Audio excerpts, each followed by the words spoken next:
বিদেশে পাচার হওয়া অর্থ ফেরত আনতে টাস্ক ফোর্স গঠন করা হয়েছে বলে জানান অর্থ উপদেষ্টা ডক্টর সালেউদ্দিন আহমেদ। তিনি বলেন, ব্যাংক খাতের সমস্যা দূর করতে কাজ করছে সরকার। বেশ কিছু কারণে নিত্যপণ্যের দাম বেড়ে গেছে, তা চট করে টেনে নামিয়ে আনা যাবে না বলে মন্তব্য করেন তিনি। অর্থ উপদেষ্টা জানান, দাম কমাতে আলু পেঁয়াজের শুল্ক কমানো হয়েছে। এ বিষয়ে আরও জানাচ্ছেন বিপুল দেবরায়। ওয়ালটন টেলিভিশন মাত্র 25,490 টাকায় পাচ্ছেন গুগল টিভি। শেখ হাসিনা সরকার পতনের পর দায়িত্ব নেয় অন্তর্বর্তী সরকার। দায়িত্ব নেয়ার 18 দিনেই দেশের নানা খাতে সংস্কার দৃশ্যমান বলে জানান অর্থ উপদেষ্টা ডক্টর সালেউদ্দিন আহমেদ।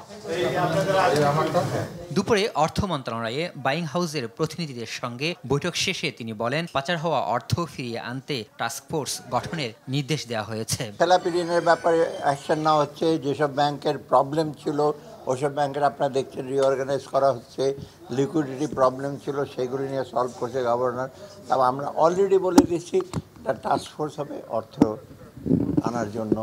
তারপরে আপনার সংস্কারের ব্যাপারে আমরা কথাবার্তা বলছি। এগুলো একেবারে দৃশ্যমান। নিত্যপণ্যের দাম কমাতে পেরেছেন কিনা এমন প্রশ্নের জবাবে অর্থ উপদেষ্টা বলেন, দাম সহনীয় না হওয়ার অনেকগুলো কারণ রয়েছে। আলু আর পেঁয়াজের ট্যারিফ কমিয়ে দিয়েছি, আর ওইগুলি যদি এনশিওর করে, বিশেষ মাছ, মাংস, ডিম আমরা বাজার মনিটর করার কথা বলেছি।